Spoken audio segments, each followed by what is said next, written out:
Warning, censorship. Warning, censorship. Warning, censorship.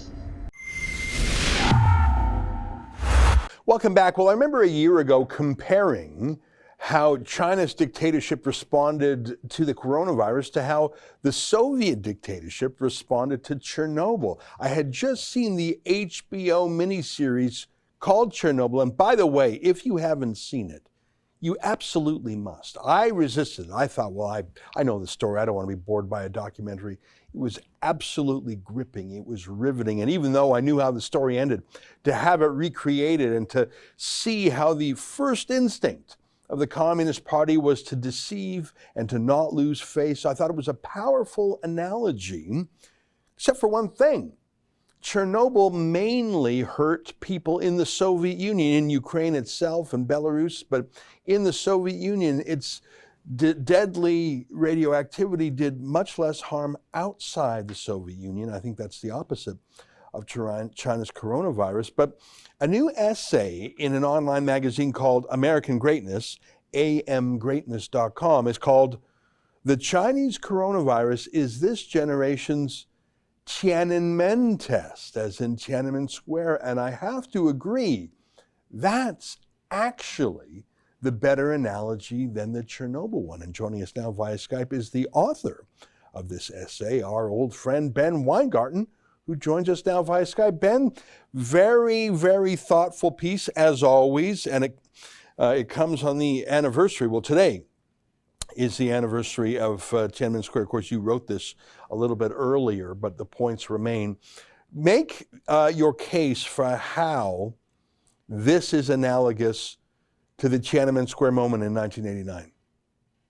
Yeah, and let me just preface by saying, we're talking today on the anniversary of the apex of the Tiananmen Square massacre, ultimately. And this piece that I wrote is actually from a year ago, but it could just as easily have been published today. I'm sorry to say, unfortunately. And really what the argument of this piece is that, unlike Chernobyl, to your point, in this case, we're all victims. And it's the same thing relative to the Tiananmen Square massacre. There, it was a distant, far away, brutal purge of dissenters by the Chinese Communist Party. The shot was called, of course, by purported reformer and liberalizer Deng Xiaoping. So even under the most moderate so-called communist leader, we saw its true face when it actually had to grapple with college students simply demanding their most basic natural rights. That should have taught us everything we needed to know about the nature of the Chinese Communist Party and its willingness to be as brutal and deceptive as every other communist party, if not more so than any other communist party in the history of mankind. And what I said was that we failed the Tiananmen test the first time around, in that Tiananmen did not even serve as a speed bump, really, to China's ambitions to become a dominant economic, military, and technological power. On the contrary, we engaged in this project to integrate effectively the Chinese Communist Party into every aspect of the Western world, and it used that to its huge advantage. All of the benefits of engaging with the West accrued to Communist China, and yes, we got cheap products and, purportedly access to massive open markets to ourselves. It hasn't exactly played out that way, but at the consequence of our national interest, and I would argue our national soul, quite frankly, and you can broaden that to the entire West, not just America for that matter, as you well know. And so the long-winded point that I'm getting to is that this time around, we were all victims of Chinese Communist Party tyranny, brutality, lies, and deception, callousness, not caring about, and in fact, probably in some ways using to its advantage the knowledge in the West that they were willing to deal effectively to help foist on the world this pandemic, which has resulted in hundreds of thousands, if not millions of deaths. So our test this time is, how do we respond when we are directly impacted by Chinese communist tyranny and the Chinese Communist Party has the blood of the West on its hands?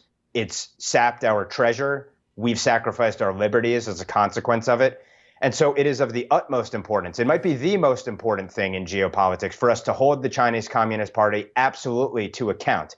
And the fact that we're talking now over a year since that piece came out, And only now the lab leak theory is even being entertained by the establishment, I think speaks volumes about the failure of our so-called ruling class to pass this Tiananmen test. Yeah, I want to emphasize that you did write this last year, and I'm sorry I didn't actually quite. I was reading it because it feels like it was written today, but I noticed that you were a very early analyst to get this right. Let me read what I think is the key paragraph in your essay. Again, it's called "The Chinese Coronavirus is This Generation's Tiananmen Test," and here you spell out what that test is in a paragraph. The test is as follows.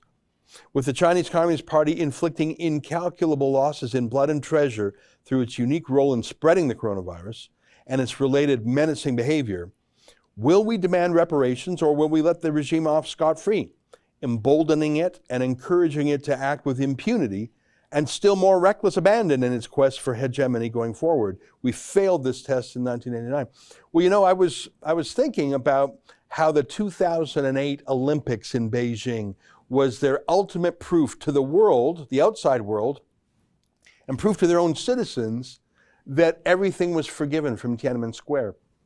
They could say with great justification, look, the entire world is coming here to pay homage to us. They're bending their knee, they're saluting our anthem. This is proof that we were right to crush them 19 years ago, because look at the normalization. Well, can you believe it? Beijing is getting the Olympics again next year, the Winter Olympics, and it serves the exact same purpose to tell the world and domestic Chinese citizens, hey, we're the boss. Who else has had 2 Olympic Games in 14 years? Nobody but China. I think it's incredible how it's not even a speed, like Tiananmen Square, not even a speed, but at least Tiananmen Square, you had some squawking about it in some quarters of the West, as opposed to now, when if you even dispute the origins of the virus and suggest maybe we should ask China a few more questions, Facebook, YouTube, Twitter will silence you. It's incredible. It's happening all over again, Ben. The US, individuals inside the U.S. government, national security, intelligence, foreign policy establishment will suppress dissenting views with respect to the Chinese coronavirus. The WHO will get rewarded with re-entry by the United States when it's a China-controlled entity that helped participate in the cover-up of the origins and then the spread of the coronavirus as well. It's really an exceptional point that you make, an analogy to draw. And I remember in 2008, there were these triumphalist symbols of Marxism, of the Chinese Communist Party, and I watched it and I'm just disgusted in real time, fuming as I'm watching that as a college student, thinking this is a regime with the blood of tens of millions of people on its hands. And here it is. And how many people in the West even comprehend of the propaganda effort that this is, that we're witnessing? Like you said, fast forward to today, and we have John Cena groveling because he dared to have the gall to say that Taiwan was a country. And look at what China's done this time. I mean, move beyond Tiananmen Square now. It, of course, operates Uyghur gulags. It has swallowed Hong Kong whole. It crushes Christians in Falun Gong and the Tibetans and the Mongolians, run down the list. It threatens to subsume Taiwan, which is a living representation of what China could be, were its people to be free of the clutches of the Chinese Communist Party. And then, of course, it has our blood on its hands, and it threatens to expand its sphere of influence everywhere and ultimately be the hegemonic world power. So to your point, they are laughing at the fact that they can literally get away with murder, including the murder of us, and be able to then host the Olympic Games as if they're a legitimate member of the family of nations. It's absolutely sickening. And in good conscience, no representative of any Western country should give the privilege and the honor to the Chinese Communist Party to host those games.